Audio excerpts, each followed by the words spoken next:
SEMSA selaku dosen pendamping PPKM Malaya Medicine, Ibu Direktur BUMDes serta Bapak Ibu undangan yang hadir pada pelatihan hari ini.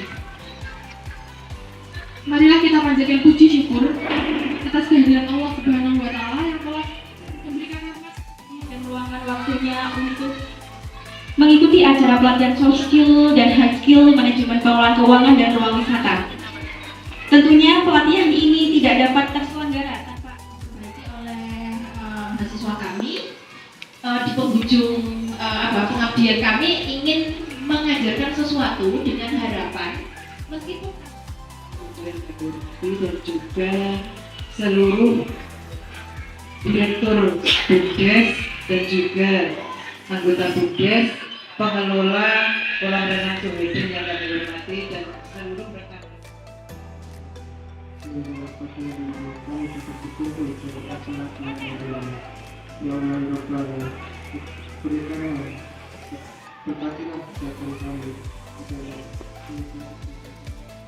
Keuangan ya, jadi akan berkaitan juga sama kehidupan pribadi mungkin seperti itu.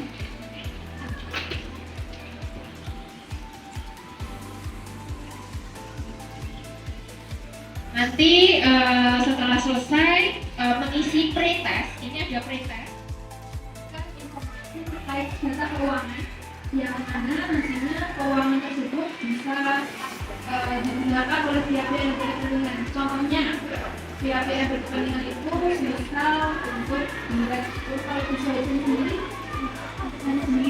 direktur. Oh manajer, oke. Untuk manajer bahkan untuk BUMDes dan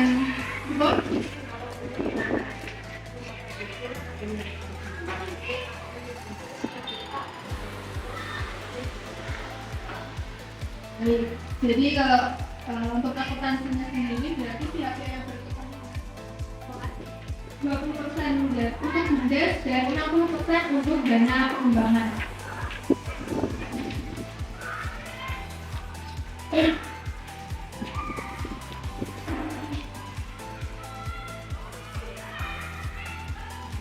Saya lanjutkan di sini.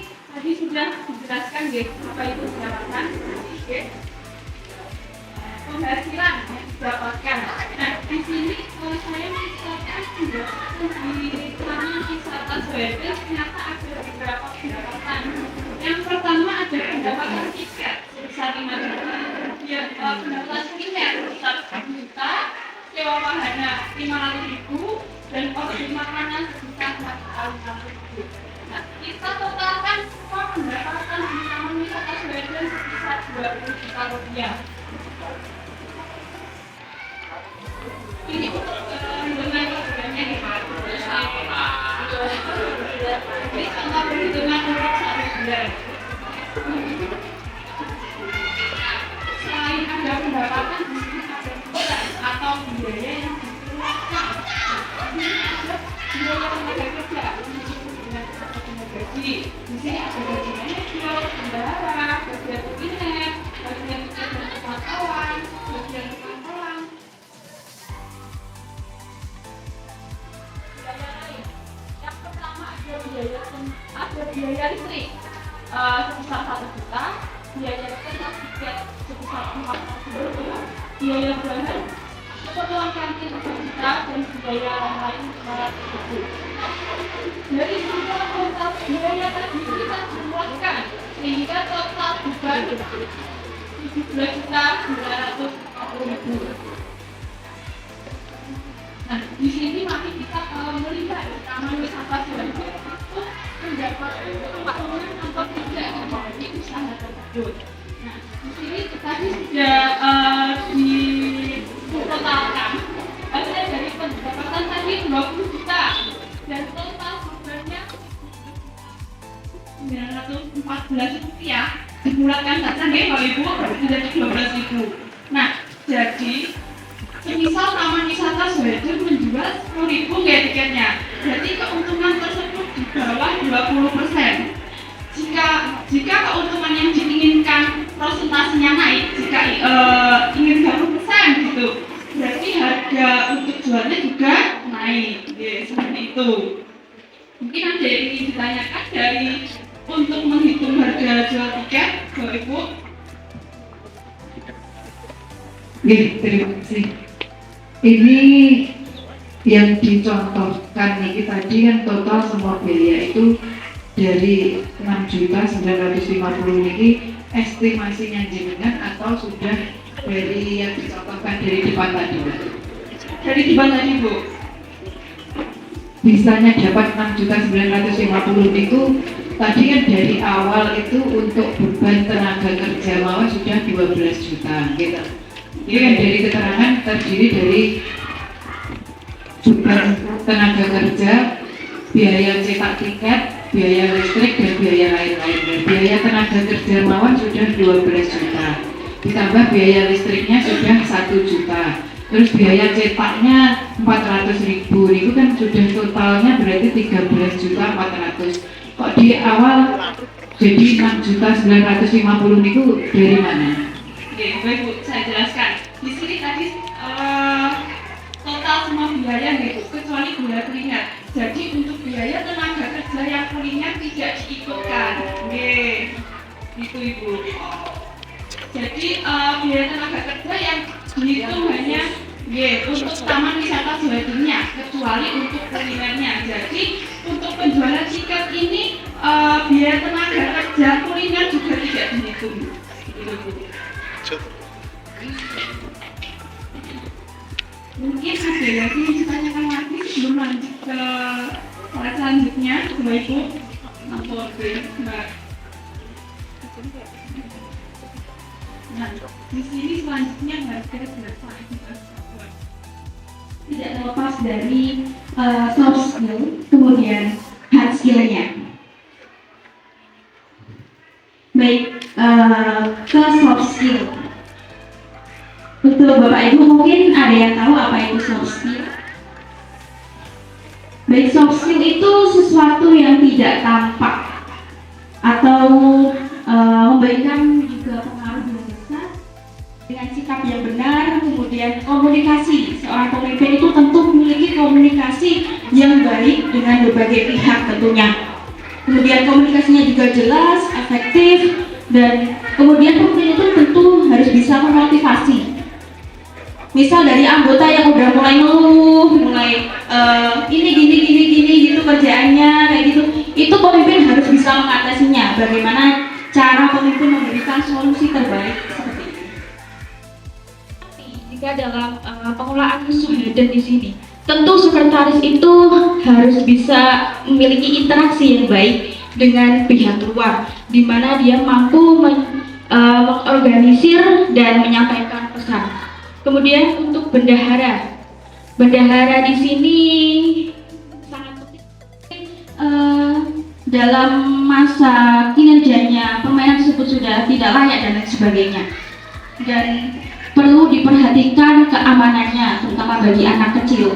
Kemudian pada sesi keperawatan kolam, nah di sini sesi keperawatan kolam penting untuk memahami bagaimana kondisi air ini waktunya untuk menguras seperti itu, dan kemudian pada sesi kebersihan bertanggung jawab dalam kebersihan lokasi wisata. Jadi semisal ketika dia berkunjung pasti melihatnya dengan hati yang senang karena kondisi bersih, kemudian nyaman seperti itu. Nah, diusahakan tidak ada sampah sembarangan dan berserakan seperti itu. Karena kondisi wisata yang kurang bersih tentu cukup memicu wisatawan yang untuk berkunjung itu pasti berpikir-pikir ya, kok kayak gini sih wisatanya kayak gitu, karena itu faktor penting. Dan di sini suatu menjadi daya tarik tentu dari manajemen yang telah saya jelaskan di sini. Mungkin ada yang ingin ditanyakan, dipersilahkan. Yang ketiga, ada melengkapi fasilitas yang ada maupun yang belum ada. Kemudian tujuan dari pengembangan wisata ini sendiri itu yaitu memberi kepuasan dan kenyamanan bagi wisatawan. Oh, di sana itu ternyata fasilitasnya bagus, terus sarana prasarannya juga bagus, terus keterjaminan amannya itu juga ada gitu. Jadi di sana mungkin dari wisatawan yang pernah kesini itu bisa merekomendasikan ke orang-orang di sekitarnya ataupun di masyarakat sekitar lainnya itu. Selanjutnya yaitu wisata bertumbuh. Wisata bertumbuh seperti dijelaskan di awal tadi sedikit, yaitu sebuah pengelolaan wisata yang berkelanjutan. Terima kasih kepada Hikmah yang sudah mau bekerjasama, sudah membantu di Sweden ini.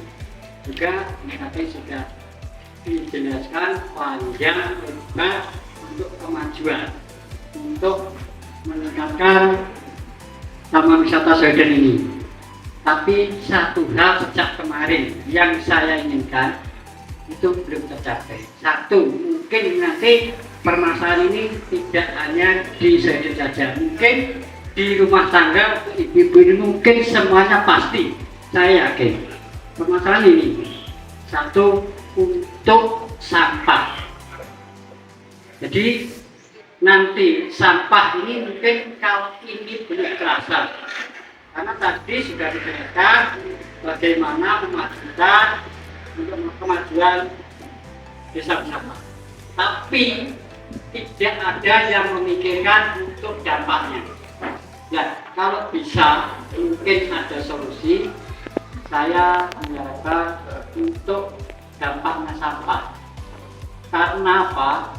Sampah mungkin kalau ada yang bisa didaur ulang, mungkin bisa untuk apa itu pupuk organik, dan itu mungkin. Assalamualaikum warahmatullahi wabarakatuh. Ini terima kasih waktunya. Mungkin tidak jauh berbeda seperti yang disampaikan sama Pak Puput. Kalau Pak Puput kan mengenai sampahnya. Nah, yang sering kami alami itu komplain ketika kita itu pengunjungnya banyak, untuk kebersihannya itu kurang terjaga. Nah, di sini kan untuk seksi kebersihan sebenarnya kita sudah ada. Kebetulan hari ini nggak hadir ya. Mungkin nanti bisa minta tolong dihadirkan kalau ada rapat-rapat seperti ini. Nah, ini permasalahannya yaitu tadi Mbak, ketika kita pengunjung banyak, kita mendapat komplain dari para pengunjung untuk kebersihan itu kan kurang terjaga. Nah, ini kebersihan ini kan kalau dibebankan kepada seksi kebersihan yang mungkin memang kami dari awal unit wisata rintisan jadi belum begitu memahami untuk tugas dan tanggung jawabnya. Nah, ini bagaimana dari manajemen Swedennya, apakah semua pegawai itu harus ikut turun atau itu semua hanya dibebankan kepada seksi kebersihan tadi? Nah, itu yang selama ini menjadi permasalahan kami. Nah, untuk manajer sendiri mungkin udah sering beberapa kali kita memberi teguran agar diperhatikan, tetapi sampai saat ini juga permasalahan seperti itu. Mungkin solusinya bisa dibantu. Terima kasih.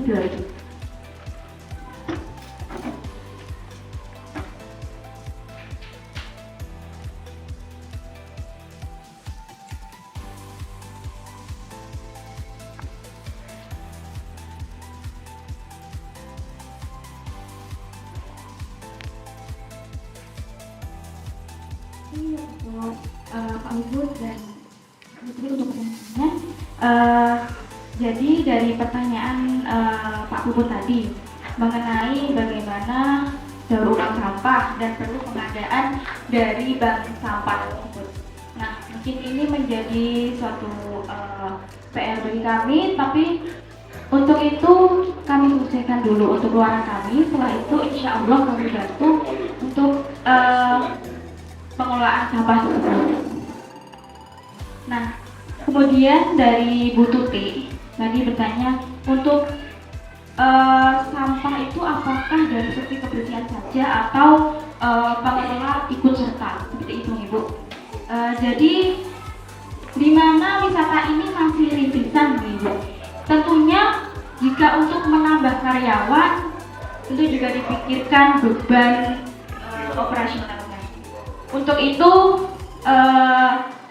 di saat pengunjung sedang ramai, itu yang saya tanyakan, apakah seluruh karyawan dari pengelola Sweden hadir di situ? Hadir. Nah, jadi suatu kendalanya di situ ya, di waktu pengunjung ramai tidak semua pengelola hadir. Nah, jadi begini Bu sarannya, ketika pengunjung ramai mungkin dari rombongan SD dan lain sebagainya, mungkin bisa untuk semua pengurus dari Soheden untuk hadir di situ. Jadi untuk ikut dalam pengelolaannya di situ. Misalnya kan mungkin di hari biasa cuma 3-4 orang seperti itu. Nah, diharapkan jika ada rombongan semua anggota untuk hadir. Karena mungkin dari sisi kebersihan sudah kewalahan. Nah, mungkin dari sisi lainnya bisa ikut membantu. Ketika ramai itu nah, dari kendala itu mungkin perlu adanya kesadaran terhadap Tadi sudah setiap kali diberitahu sama aja. Sedangkan dari biasa yang dibagian kita membantu pemerintah. mungkin saya bisa menambah ide ya Bu. Jadi di sebuah organisasi itu seharusnya dilakukan penilaian kinerja sebelum diberi fee. Nah, termasuk saya pun seperti itu. Jangan dipikir dosen ngajar pulang, tidak segampang itu kan bisa katanya anak zaman sekarang. Ada penilaian kami yang poin-poin lain yang dimana kalau itu tidak dipenuhi akan dipanggil sama biro kepegawaiannya.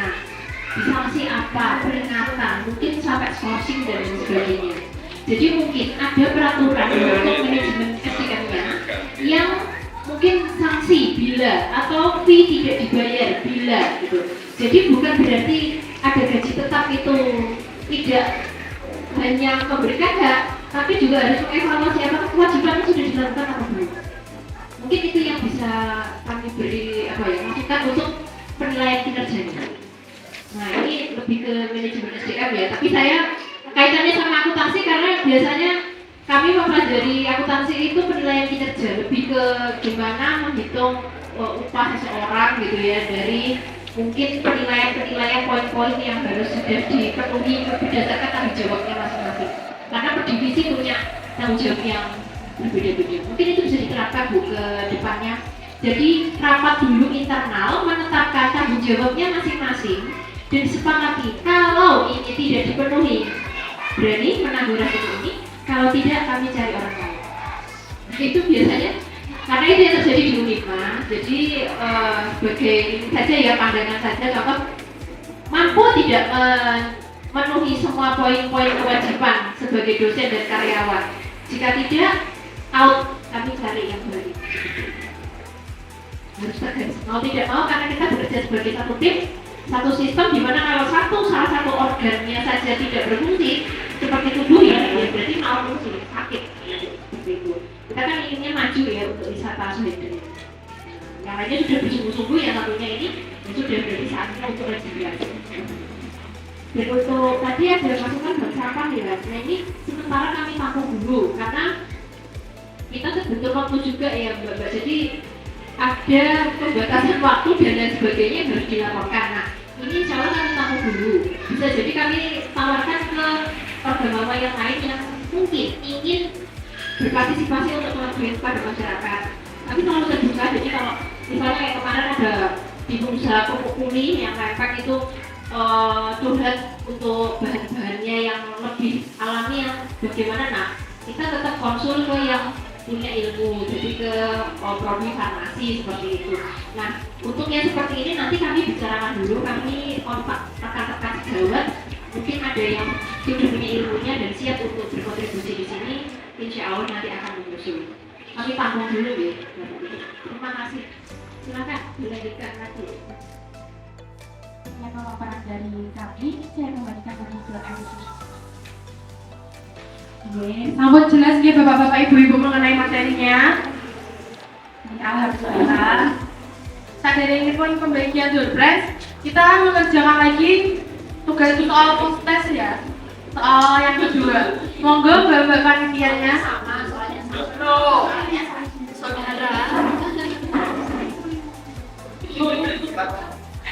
Gak apa-apa mbak, mau ini dina ini pak.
Mercy Ellen.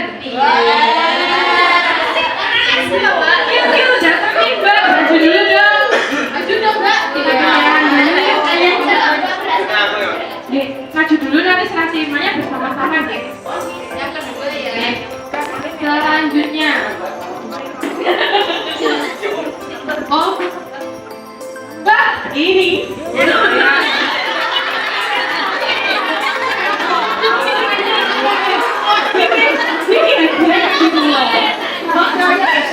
Jadi ini pakai harganya ini enak banget ya. ARY ini kok sinten?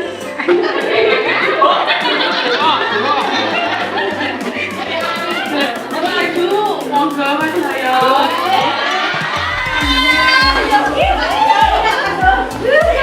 Tahu sih mbak. Oh, semuanya nih kono ya Mas bisa jadi. Wajar Mas. Oh, yang hijau semuanya nih. Wah ini yang mana ya? Pak Mega Prima. Alhamdulillah. Atau kemarin orang Pak ditakut kan sana aja kamu buatin ini loh kali Mbak Devi.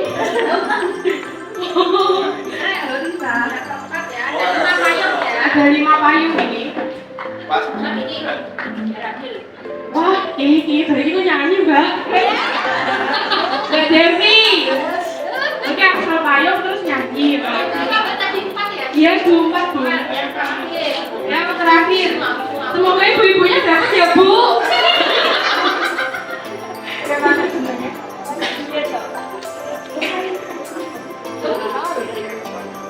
Waduh, Bu Sumunar Tutik. Dari alhamdulillah. Ya, namanya pakai kagak panjang.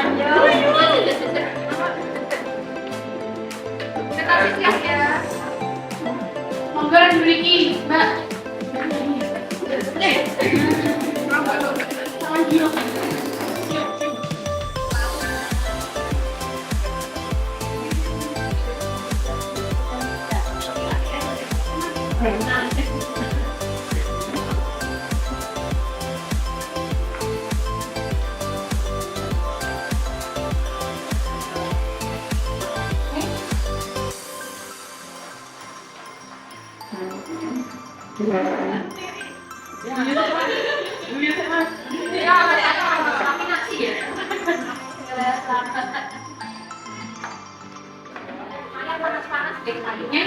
Bersama dulu Bu Ella.